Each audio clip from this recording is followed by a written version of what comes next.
The LinkedIn Podcast Network is sponsored by SAP. Harness the power of AI across your business and achieve results that are relevant, reliable, and responsible with SAP Business AI. Revolutionary technology, real-world results. That's SAP Business AI. LinkedIn presents.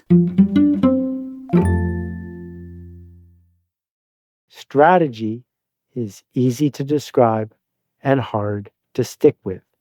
That doesn't mean you should be sitting there wordsmithing some sort of positioning statement, some sort of corporate mission that means nothing. It's the opposite of that. What is your bold statement of what you stand for? Where is the bright line of the things you do and don't do? Good morning. I'm your host, Michael Kovnat, and this is the Next Big Idea Daily, the show that gives quick insights from the latest nonfiction books, making it effortless for you to get smarter while sipping your morning coffee. The big thinker joining us today is Seth Godin. Now, Seth is kind of a big deal. An entrepreneur and the former VP of direct marketing at Yahoo, Seth has written some 21 books on business. He's got an insanely popular marketing blog, and he's given 5 TED Talks. His latest book is called Strategy, Make Better Plans, and it offers a clear-eyed way to think about and execute your business and personal projects. So whatever it is you're working on, you'll want to hear these big ideas.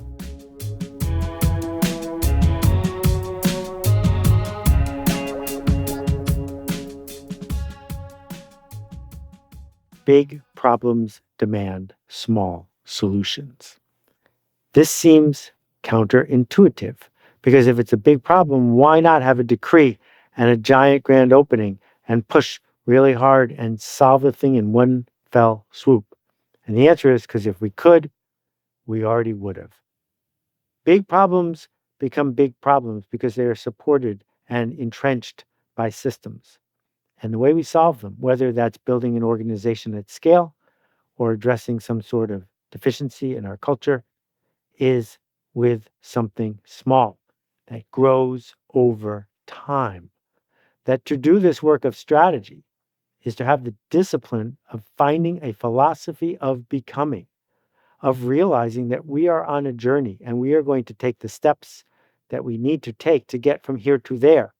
That what we're looking for when we begin is a compass. It doesn't matter how fast you're going if you're headed in the wrong direction. And strategy says, what is worth building? What is worth sacrificing for today so that we can have something in place tomorrow? And too often, too many of us are indoctrinated into simply doing our job, into accepting the status quo that is around us, instead of taking a hard look around and realizing that we could make a change happen. But we do that the same way we grow a forest, by creating the conditions for the trees to grow. Choose your customers, choose your future. So I tell the story about the time I met David Chang, the famous chef, the person who's a legend now. His first restaurant that mattered, Momofuku, in New York City, before any of the reviews, way down in the East Village, a diner basically, empty most of the time. I don't know how I found him, but my wife and kids and I used to drive an hour down there on Saturdays to have lunch at the counter. I'm pretty sure that was David standing at the griddle. And we would come and order, and I haven't eaten meat in 30 years, so I would order the Brussels sprouts without the bacon. I figured that's a win-win, because then I can eat it, and he can save the bacon. And the third week we showed up to do this, I ordered it, and he turned to me and he said, "You know what? There's a vegetarian restaurant a couple of doors down. I think you would like it there better." Very respectful, but very clear. He realized that if they were going to satisfy every person who walked in the door, they weren't going to become the restaurant they wanted to become. If we're going to do anything that matters, we're not going to do it for everyone. If you set out to cater to difficult customers who don't want to pay a lot and have very short turnaround, that's who you're going to get. If you set out to find the people who want to go where you are going, and you are willing to gracefully say thank you anyway to the people who don't, now you have a chance to create the work you want to create. Building a strategy involves who's it for and what's it for. Who are we here to change? What is the change we seek to make? We have to be willing to do it for someone because we can't possibly do work that matters for everyone. We can only do it for people who care. Strategy is easy to describe and hard to stick with. That doesn't mean you should be sitting there wordsmithing some sort of positioning statement, some sort of corporate mission that means nothing. It's the opposite of that. What is your bold statement of what you stand for? Where is the bright line of the things you do and don't do? What does it mean to eat at the Union Square Cafe or Gramercy Tavern? It's very clear. The strategy is to say, for a certain kind of person, we offer hospitality. Because the fact is, they've got food at home. People who come to this restaurant already had lunch and they're going to have breakfast tomorrow. We're not solving a food shortage problem. We're here to change the affect of the people who are here. That's hard to stick with because often someone walks in and they're not getting the joke. What do you do now? Pick your customers, pick your future. Figure out where the bright line is. Figure out what you stand for and offer people that very clearly. Hard to stick with, easy to describe. Systems fight to maintain the status quo. That's why they're still here. The status quo is still here because it's good at sticking around. You've got the TV industrial complex and the college industrial complex and the military industrial complex.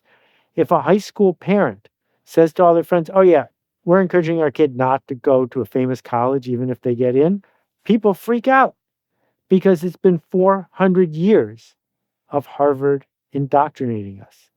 As Malcolm Gladwell has so eloquently talked about, Bowdoin offers a completely different kind of experience than Vassar. Bowdoin is reinforcing privilege. Bowdoin is saying, we don't care about the people who can't afford this place. This place has organic strawberries. Vassar is showing up to undo so much of what the college industrial complex stands for, and in return, the system is pushing back.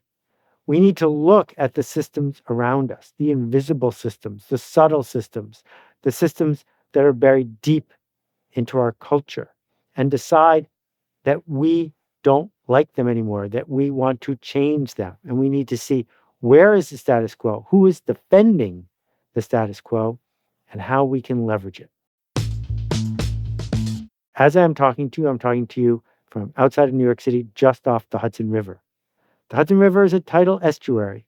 It flows 12 hours in one direction, 12 hours in the other one. It's half salt water. It's a river. Even though from a distance it looks a bit like a lake, it's pretty calm. It's a river. Not far from here is a lake. At first glance, you can't tell. But you can if you're on a boat. And the reason you can is simple. Lakes sit still, and rivers have a current. And if you are fighting the current, it's different than if you're going with the current. If you want to understand what makes someone a great surfer, it's because they pick great waves. That is a skill. That is an opportunity. That is something we get to lean into to go ahead and make a difference with. Are you aware of the current? The current of all the systems around you and where that current is pushing. It might not be just, it might not be right, but the current exists. Can we name it? Can we talk about it? Can we take that current and use it to launch our project in a way that helps us make the change we seek to make? This isn't about chasing a fad. It's about understanding, what does it rhyme with? What are the genres we're working in? It's work that matters for people who care, ignoring the others, but using the momentum that the river offers us, the system offers us, to move our work forward. Better is possible. Not the better of, I get whatever I want, but the better of, if I show up and do this work in a way that matters, I'll be able to make a difference. So that's why I spent another year of my life writing and talking about a book because it's not a blog post and it's not a video. It's something we need to talk about to each other. What's our strategy? What is the change we seek to make? Who's it for?